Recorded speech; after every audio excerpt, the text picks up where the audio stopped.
ሰላም ጤና ይስጥልኝ ወደ ቻናል ሊስብ ተከታታዮች እንግዲህ ዋና ቀንደኛ ወይም ክንፍ የሚባሉት የነዘመነ ካሴ ቀኝ እጅ እንግዲህ መንግስት ይዘረጋላችሁ የሰላም ጥሪ እየተቀላቀሉ ነው። ፋኖ ጌራ ወርቁ ተብሎ የሚታወቀው እንግዲህ በተለይ ተፈራ ዳምጤ ክፍለ ጦር የፋይናንስ ሰብሳቢ እንደነበር የሚታወቅ ነው። የዘመቻ መምሪያ ኃላፊም እንደነበር ይታወሳል። አሁን ግን በተፈራ ዳምጤ ክፍለ ጦር ሰብሳቢ እንደነበር የሚነገርለት ጌራ ወርቅ እንግዲህ መንግስት ይዘረጋላችሁ የሰላም ጥሪ ተቀላቅሏል። የነዘመነ ካሴ ዋነኛ ክንፍ ወይም ቀኝ እጅ እንደነበር ይነገርለታል።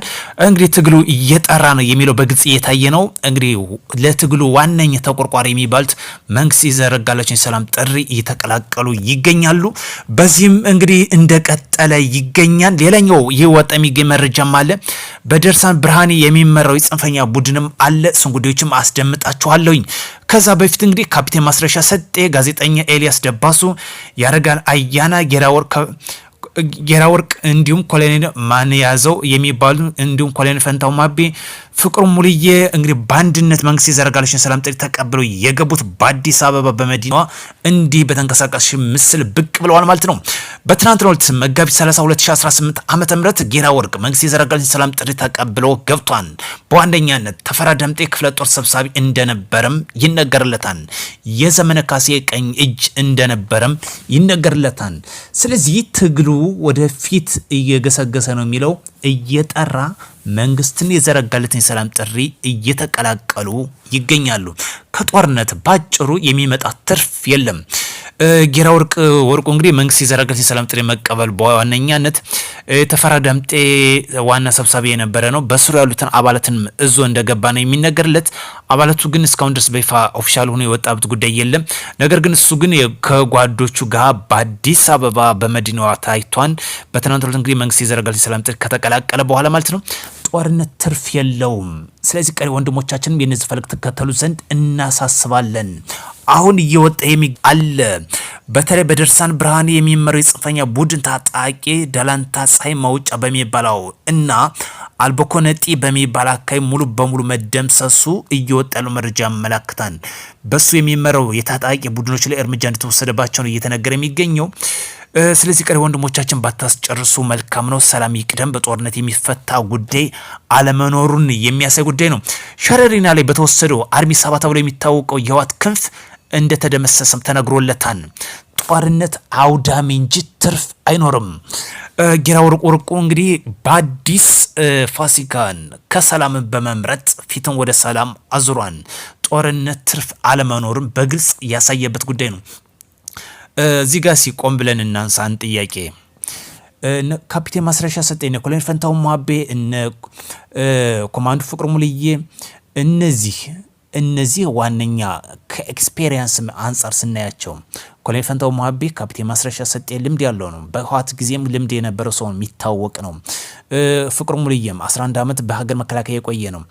አሁን ደግሞ ጌራ ወርቅ የመንግስትን ዘረጋለች የተቀበለ። እነዚህ ሰዎች ለትግሉ ተሸውዶ አይደለም፣ ትግሉ እየተጠለፈ በሴራ የተበላ መሆኑን ስላዩና ስለተረዱ መንግስትን ዘረጋላችሁ የሰላም ጥሪን የተቀላቀሉ። ሌሎችም የነዚህን ኤክስፔሪየንስ በመረዳት መንግስት ዘረጋላችሁ የሰላም ጥሪ ብትከተሉ ታተርፋላችሁ። ወጣቱን ባታስጨርሱ። ሰሞኑ እየወጣ ያለው ጎጃም ላይ ኮማንዶ አሰለጠነ ብለው በድሮን ስንት ወጣት ነው የተበላ? ስንት ወጣት ነው የወደመ? ይሄ የመንግስት የዘረጋን የሰላም ጥሪ አለመቀበል ነው። ጦርነት አይጠቅም። በሰከነ አስተሳሰብ እስራኤልና አሜሪካ እና ኢራን አሁን ለንግግር ለድርድር የቀረቡበት ዋነኛ ምክንያት በጦርነት ዊን ማድረግ ስለማይቻል ነው። በሰላም ብቻ ነው ዊን ማድረግ የሚቻለው። ይህም በማመን ነው ቅድሜ ለሰላም ለድርድር ለንግግር የሰጡት። ስለዚህ እናንተም ጫካ ያላችሁ ወንድሞቻችን ይህን ፈለግ ትከተሉ ዘንድ እናሳስባለን። እንኳን በሰላም መጣችሁ። ጦርነት ስለማይጠቅም በግልጽ ስለተረዳችሁ እኛም የዚህ የሰላም ተካፋዮች አንዱ ነን። ጌራ ወርቁ እንግዲህ የተፈራ ዳምጤ ክፍለ ጦር ሰብሳቢ በጎጃም የነበረ ነው። ጎጃም ላይ የተፈራ ዳምጤ ክፍለ ጦር ብለው የሰየሙት በጎጃም ነው። ይሄን ራን ሲያደርግ እንደነበረ ነው የሚነገርለት።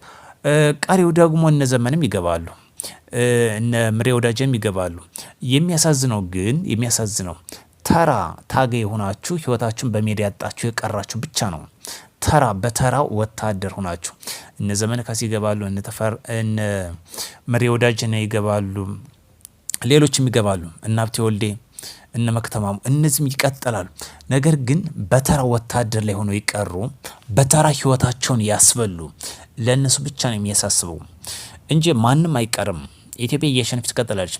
የትግራይ ጊዜያዊ አስተዳደር ጀነራል ታደሰ ወረደ ወደ አዲስ አበባ ቀኑ አመታዊ እቅዳቸውን ሪፖርት አድርገው ለጠቅላይ ሚኒስትር ዶክተር አብይ ለ6 ወር የስልጣን ዘመናቸው እንዲራዘም ተደርጎላቸው በእነዚህ ውስጥ ምን እንደሚሰራም ይታያል። አቅጣጫ ጠቅላይ ሚኒስትሩ ጋር የሚያስቀምጡ ይሆናል ተብሎ ይታመናል። በዚህም አሁን ለህወሓት ቅሬታ እየገባ ይገኛል። ምክንያቱም ወደ አዲስ አበባ ሲያቀኑ ከጠቅላይ ሚኒስትር ጋር ወደ መቀሌ ሲያቀኑ ደግሞ ከህወሓት ጋር የሚያደርገውን አካሄድም አሁን እርማት እንደሚሰጠው የወጡ ያሉ መረጃዎችን ያመላክታል። ስለዚህ በስልጣን ላይ ባለበት ላይ በትክክል ሰርተ ማለፍ ነው። እንደ ጀነራል ታደሰ ወረደ አንዴ ወደ ቀኝ አንዴ ወደ ግራ እያልን ክልሉን ያለው ወጣቶችን ከማስበላት እንቆጠብ። ህወሓት ያተረፈው ትርፍ ምንድነው? የፖለቲካ ሸቀጥ ነው የተጠቀመበት። ጀነራሎች አሉ። ወጣቱ ግን የትግራይ ወጣቶችን ግን አስፈልተዋል። ስለዚህ ከጦርነት የምናመጣው ለውጥ አለመኖሩን በመረዳት ሰከን በማለት በተለይ በአማራ ክልል ታጥቀው የሚንቀሳቀሱ አማራ ክልል ካሉት ክልሎች ውስጥ አንዱ ነው። ሰፊ ነው። ሰፊ ህዝብ ብዛት አለው። ሰፊ ቆዳ ስፋት አለው። ሰፊ ወጣት አለው። ይሄን ከማስጨረስ ከማውደም እንቆጠብ። ለልማት ራሳችን እናዘጋጅ። በትቢት አንድ ነገር ከሚያነሱት ደርግ የተሸነፈበትን ታሪክ ያነሱና እኛም በዛ አካሄድ እናሸንፋለን የሚሉ ጊዜው ተለውጧን፣ ትግሉ ተለውጧን። ተረዱ። አሁን የቴክኖሎጂ ጊዜ ነው ትግሉ። ስለዚህ ይህን ያልተረዳችሁት ባሮጌ ትግል 4 ኪሎ እንገባለን የሚል አባዜ አትጠቀሙ። አያዛልቅም፣ አያዋጣም። 3 አመት ሙሉ ከሰፈር ያልወጣችሁ 4 ኪሎ በስንት አመት ልትገቡ ነው? ክልሉን ካወደማችሁ ከጨርሳችሁ በኋላ 4 ኪሎ የሚለው ጉዳይ አያዛልቅም። ሰላም ለሀገራችን ያድርግ። ጌራ ወርቁ ቴንኪዮ እንኳን በሰላም መጣ። ሌሎችን ትኩስ መረጃዎችም እናቀብላለን። ይህ መረጃ ግን ዘግይቼ በስራ ብዛት ምክንያት ስለዘገየ ይቅርታ ጠይቃለሁ። ቶሎ መረጃዎች እንደማድረስ ይታወቃል። ግን ይህ በዚህኛው መረጃ ትንሽ ዘግይቻለሁ፣ በስራ ጉዳይ ነው። ስለዚህ ቀሪ ወንድሞቻችንም የንስ ፈለግ ተከተሉ። አንድ ነገር ትዝ ይለኛል። በርካታ ጀግኖች እጃቸውን ወደ ሰላም ሲሰጡ ቀሚስ የማልበስ አባዜ ያለባችሁ በጣም ታስቃላችሁ። የጻን አካሄድ እንደሆነ ያልበሰለ አትሆኑ። ሰላም ሁሉን ያሸንፋል። በሰላም ዓለም ታምናለች። ስለዚህ ይሄ የአሮጌ ባህላዊ አካሄድ ባትከተሉ መልካም ነው እላለሁ። መልካም ቀን እንዲሆንላችሁ እመኛለሁ።